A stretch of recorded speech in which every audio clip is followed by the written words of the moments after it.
नमस्कार, आप सभी का स्वागत करता हूं अपने YouTube चैनल सुरेंद्र सिंह बोरा में। साथियों, आज वीडियो बनाने का तो मन नहीं था, लेकिन फिर भी आप लोगों के सवाल आ रहे हैं। उन सवालों के आधार पर वीडियो बनाने की कोशिश कर रहा हूं, लेकिन बिल्कुल भी मन नहीं था कि मन हट चुका था कि मेरा वीडियो को लेकर के या कोई भी जनहित में कार्य करने का मन नहीं था। सीधी सी बात है, मैं आपको यहाँ पर बताना चाहता हूँ, क्या अपने संवैधानिक अधिकारों के लिए आवाज़ उठाना एक उचित प्लेटफॉर्म के माध्यम से जनहित में और अपने अधिकारों की लड़ाई लड़ना क्या गलत है? आपके जो भी संवैधानिक अधिकार हैं, अगर मान लिया जाए आपके पास एक सेम नेम के आधार पर योग्यता है, तो जो है कि नियमों के अनुसार या जो है कि कानूनी अधिकारों के अनुसार एक नियम के तहत किसी भी रूल के अंतर्गत दो अलग अलग योग्यताएं को डिफाइन नहीं किया जाता है। मतलब सेम योग्यताओं को अलग अलग तरीके से डिफाइन नहीं किया जाता। ये आप भी जानते हैं, मैं भी जानता हूँ कि योग्यता के आधार पर एक नियम के दो रूल बन सकते हैं, नहीं बन सकते हैं। तो साथियों, यहाँ पर भी मैंने जो है कि कोर्ट का एक जो ऑर्डर था, उस ऑर्डर को लेकर के WPSS 1450 उत्तराखंड प्राथमिक शिक्षक भर्ती को लेकर के वीडियो बनाया था। और देखिए, मैंने वही बात कही जो माननीय उच्च न्यायालय नैनीताल ने कहा, जो जस्टिस पुरोहित जी के ऑर्डर पर लिखा हुआ, माननीय जस्टिस पुरोहित जी के ऑर्डर पर लिखा हुआ वही बात मैंने उन लोगों तक पहुंचाया। ठीक है, लेकिन यहाँ पर देखिए, तर्क का कुतर्क निकालना ये मानव स्वभाव है। ठीक है, अब मैं यहाँ पर आपको ये भी बता देता हूँ कि एक चीज़ को कहने के दो आधार हो सकते हैं, दो पहलू हो सकते हैं। मैं ये कह दूँ कि मेरे सामने में आज का समाचार पत्र है, दूसरा ये कह सकता है कि मेरे सामने में आज का अखबार है, तीसरा व्यक्ति ये कह सकता है कि आज का दैनिक जागरण समाचार पत्र आपके आगे है, सामने है। तो ये कहने के बात तो एक ही है ना, है वो सबके आगे वही समाचार पत्र है, चाहे वो दैनिक जागरण हो या अमर उजाला है, वो एक ही अखबार है, कि अलग अलग नहीं। लेकिन कहने का तरीके जो हैं कि अलग अलग हैं, उसका तर्क का कुतर्क निकालना ये आपका अपना स्वभाव है। दूसरी बात ये है कि एक शिक्षक की मर्यादित भाषा कितनी हो सकती है, आप ये जान सकते हैं। एक शिक्षक की नैतिकता का आधार क्या हो सकता है, ये भी आप जान सकते हैं। और मैं पूरी तरीके से, आप खुद सोचिए कि शिक्षक की जो मर्यादित भाषा होती है, उस मर्यादित भाषा कहाँ तक होनी चाहिए और किस लेवल तक होनी चाहिए, उसे अमर्यादित भाषा में कन्वर्ट क्यों किया जाता है। जैसा कि आप सभी लोगों ने देखा होगा कि कल का जो वीडियो था, उस वीडियो में एक बहुत महत्वपूर्ण कमेंट था कि आपका क्या होगा, आप खुद ही सोच लीजिए।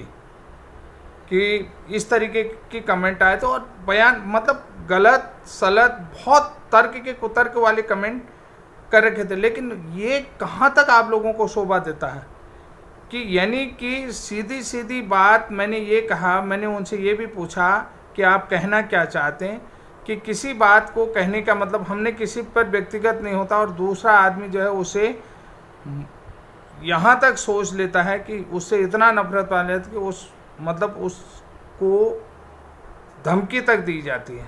हम ये कहना चाहते हैं कि आपको किस आधार पर ये चीज़ें हो रही। नैतिकता का आधार है, ठीक है, बाकी जो है कि संवैधानिक अधिकारों के लिए सबको हक मिलना चाहिए। हम किसी भी व्यक्ति का विरोध नहीं करते हैं। हमने देखिए, बहुत पहले जब NIVS का केस उत्तराखंड हाई कोर्ट में चल रहा था, नैनीताल हाई कोर्ट से जीतने के बाद भी NIVS DLED पे एक वीडियो बनाया था।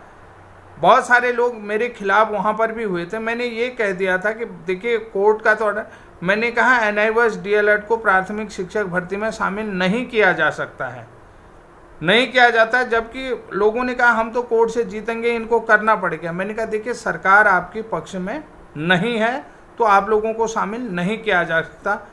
जैसे ही जो है कि NIVS DLED अपनी बातों को रखने लगे तो सरकार ने कोई ध्यान नहीं दिया, विभाग ने ध्यान नहीं दिया। फिर जो है कि BED वाले ने जो है कि NIVS DLED को भी जो है पार्टी बना दिया। आप समझ रहे हैं पार्टी कैसे बने, वो भी आपको पता है, केविट के माध्यम से वो पार्टी बने। तो केविट के माध्यम से ही पार्टी बनाया, तो सुप्रीम कोर्ट से बीएड वाले जीते थे उस समय। एनआईओएस डीएलएड को बाहर कर दिया था 28 नवंबर 2023 को। तो ये देखिए हर चीज़ का तर्क का कुतर्क उस समय भी निकला था, और कल भी उस बात का निकला था कि जो आज समाचार पत्रों के माध्यम, अलग अलग समाचार पत्रों के माध्यम से आपने देखा होगा, फिर अलग अलग समाचार पत्रों की मैं कड़ी भी आपको डाल रहा हूँ, ये सारी चीज़ें आप देख लीजिए।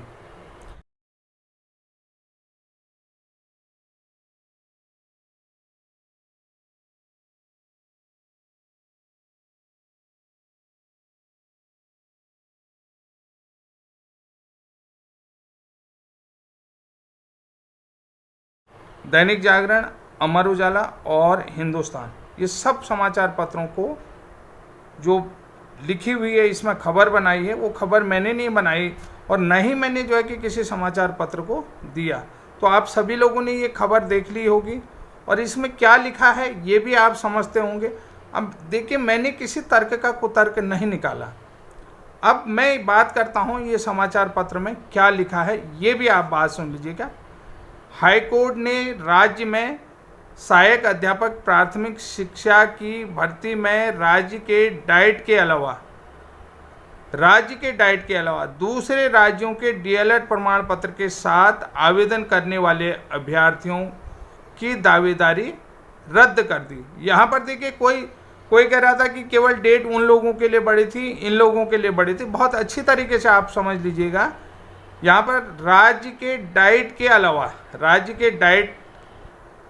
के अलावा अन्य दूसरे राज्यों के डीएलएड प्रमाण पत्र के साथ आवेदन करने वाले अभ्यर्थियों की दावेदारी रद्द कर दी। अब किसी के एक्सेप्ट भी हुए होंगे वो अलग बात है, लेकिन यहाँ पर अभी उसके लिए भी बताऊंगा कि निर्णय जो है कि उसको सही, दावेदारी करने का जो निर्णय है उसको सही ठहराते हुए याचिका को खारिज करते हैं, यानी कि जो रद्द किया था उसको सही कर। न्यायमूर्ति पंकज पुरोहित की एकल पीठ में अभ्यर्थी सोनम की याचिका पर सुनवाई करते हुए सोनम ने सहायक अध्यापक प्राथमिक शिक्षा के लिए आवेदन करते हुए प्रयागराज से डीएलएड कोर्स करने का प्रमाण पत्र संलग्न किया था। राज्य प्राथमिक शिक्षा विभाग रद्द करते हुए कहा कि अध्यापक प्राथमिक शिक्षा के लिए वही अभ्यर्थी अहर्य होंगे जिसने राज्य की डाइट से डीएलएड, केवल वही अभ्यर्थी पात्र होंगे जिन्होंने राज्य के डाइट से डीएलएड किया। अब देखिए सेम इसी खबर को जो है कि अमर उजाला ने भी रखा, देखिए जजमेंट की ही आधार पर रखा।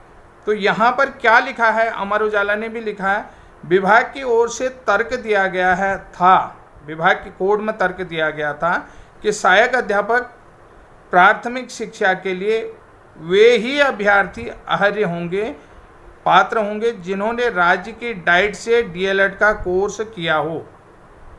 अब यहाँ पर देखिए क्या लिखा, प्राथमिक शिक्षा के लिए वही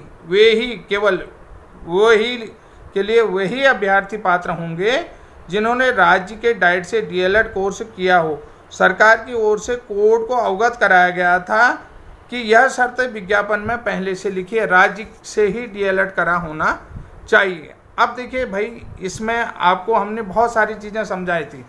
इसमें हमने क्या क्या समझाया था, देखिए जो याचिकाकर्ता के एडवोकेट थे महेश पंत जी थे, और हमने ये भी बताया कि निदेशालय के जो एडवोकेट थे, जो डिपार्टमेंट के एडवोकेट थे, राज्य सरकार की तरफ से एडवोकेट थे प्रदीप हैडिया जी, और इसके अलावा उत्तराखंड बोर्ड की तरफ से। देखिए अब यहाँ पर डाइट का जो डीएलएड प्रशिक्षण करवाता है उसकी पूरी जिम्मेदारी जो है कि उसके प्रमाण पत्र परीक्षा की जिम्मेदारी किसको है, उत्तराखंड विद्यालय शिक्षा परिषद को, ठीक है। उत्तराखंड जो है कि स्टेट एजुकेशन बोर्ड यानी कि उत्तराखंड एजुकेशन बोर्ड को है। तो वहाँ के भी एडवोकेट यूएन जोशी और वीरेंद्र रावत जी उपस्थित थे। तो देखिए अब ये तर्क हमने नहीं रखे। उसके बाद देखिए राज्य उन्होंने रिस्पोंडेंट बनाए हैं, प्रत्येक जिला शिक्षा अधिकारी को रिस्पोंडेंट बनाया है। उसके बाद स्टेट बोर्ड को बनाया है, डायरेक्टर ऑफ एलिमेंट्री एजुकेशन को बनाया है, ठीक है, निदेशक को भी बनाया है। तो साथ में जो है कि स्टेट ऑफ उत्तराखंड को भी बनाया है। तो ये अलग अलग एडवोकेटों ने, सरकार की तरफ से तर्क रखा गया, ये तर्क मेरी तरफ से नहीं रखा गया, क्योंकि ये अमर उजाला ने भी स्पष्ट कर दिया है और ये जो है वहाँ भी रखा गया था।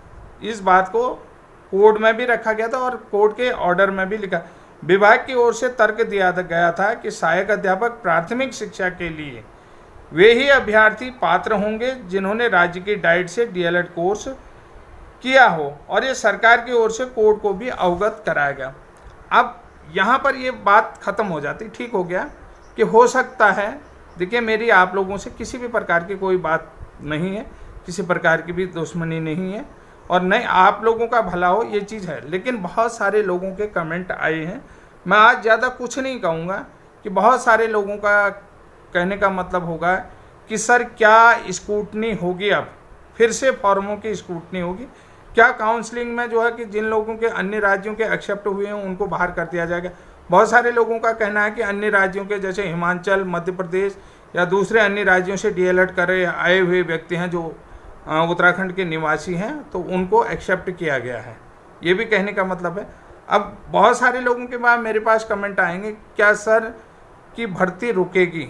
देखिए अब ये भर्ती रुकेगी या जो है कि फार्मों की फिर से स्क्रूटनी होगी, 10 तारीख को काउंसलिंग होगी या नहीं होगी, ये बहुत सारे सवाल आ रहे हैं कि 10 तारीख से काउंसलिंग होगी या नहीं होगी, फिर से स्क्रूटनी होगी। स्क्रूटनी यानी कि फिर से जांच पड़ताल, स्क्रूटनी का मतलब होता है बारीक महीन सूक्ष्म जांच।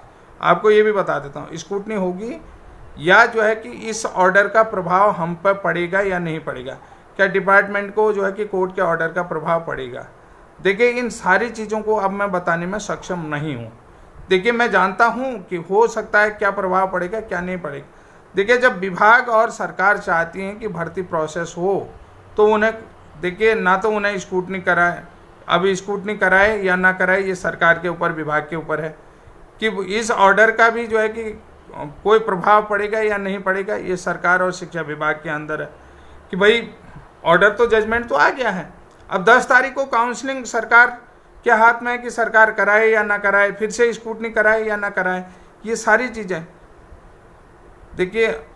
और दोबारा देखिए स्क्रूटनी हो या जो है कि काउंसलिंग होगी नहीं होगी, क्या डेट बढ़ेगी या अन्य राज्यों के भी फिर जो एक्सेप्ट हुए हैं उनका क्या होगा, ये सवाल देखिए ये मेरे हाथ में कुछ नहीं है।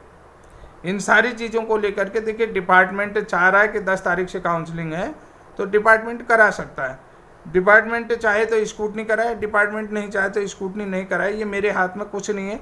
लेकिन हाँ इतना ज़रूर समझ लीजिएगा कि अगर आप किसी के लिए गलत सोचोगे, गलत करोगे तो आपको भी गलत ही परिणाम मिलेगा।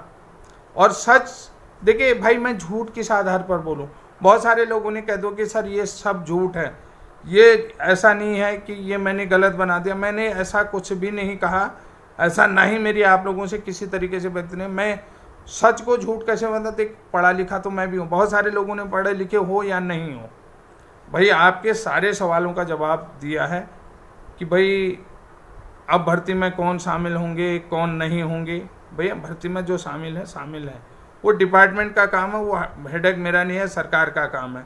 काउंसलिंग 10 तारीख से होगी नहीं होगी वो भी सरकार डिपार्टमेंट का काम है, ठीक है। स्क्रूटनी कराना जो है कि वो सरकार और डिपार्टमेंट का है कि फॉर्मों की फिर से स्क्रूटनी होगी नहीं होगी, इस बारे में मैं कुछ नहीं कहता हूँ, मैं आज कुछ भी नहीं कहूँगा कि, लेकिन देखिए मैंने जो अखबारों का अलग अलग चीज़ें थी उससे आप लोगों को अवगत कराना था कि अखबार ने भी जो मैंने बोला था उसी तरीके से लिखा है या उसने कुछ अलग लिखा है, बस इतनी सी चीज़ है कि मैं एक तरीके से ये कहो कि आप लोगों को ये बताना चाहता हूँ कि देखिए संवैधानिक अधिकारों के लिए जो लड़ाई लोग लड़ रहे हैं उस लड़ाई में कहीं न कहीं हर किसी का हित छुपा होता है।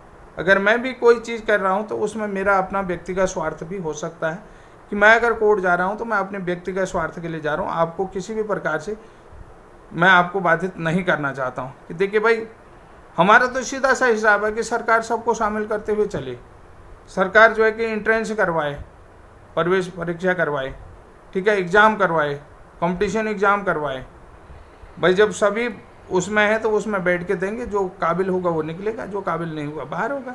तो एग्ज़ाम पैटर्न अपनाना ज़्यादा बेटर है कि नहीं है, तो लोग कोर्ट कचहरी से भी बचेंगे। बाकी जो है कि योग्यता का जो आधार है वो योग्यता का आधार जो है कि विभाग ही तय करेगा। और जो मैंने देखिए अब यहाँ पर देखिए एक छोटी सी बात भी मैं आपको बता देता हूँ, जब मिनिमम क्वालिफिकेशन आदमी के पास है तो वो पात्र होता है। ये आप भी जानते हैं, मैं भी जानता हूँ। अभी इसमें किसी को लेकर के कोई कंट्रोवर्सी या विवाद होता है तो ये सही नहीं है। आप किसी को गाली दो व्यक्तिगत तौर पर, तो ये भी बिल्कुल सही नहीं है। तो आप सभी लोगों को मैं फिर से शुभकामनाएं देता हूँ। आप सभी लोगों के उज्जवल भविष्य की कामनाएं करता हूँ कि आप लोग भावी टीचर हैं, लेकिन जो भी भाषा का प्रयोग कर रहे हैं वो मर्यादित दायरे में करें। कमेंट करें, ऐसा नहीं कि कमेंट में कोई बुरा लगता है, लेकिन ऐसा नहीं है कि किसी को आप धमकी दे डालें, किसी को कुछ कह डालें। तो सबसे बड़ा शिक्षक की शोभा वही है, शिक्षा मतलब शिक्षक का आभूषण ही वही है, उसकी भाषा शैली, उसकी विनम्रता, विदुषी, यही चीज़ें हैं। विदुषी स्वभाव का व्यक्ति ही जो है कि एक अच्छा शिक्षक कहलाता है। तो इसलिए जो है कि मर्यादित रह करके कमेंट करें और किसी को ऐसा धमकी नहीं देना चाहिए कि आखिर क्यों आप किसी को धमकाना चाहते हैं, उन्होंने क्या आपका बिगाड़ा। तो साथियों, आज के लिए इतना ही। तब तक के लिए जय हिंद, जय उत्तराखंड।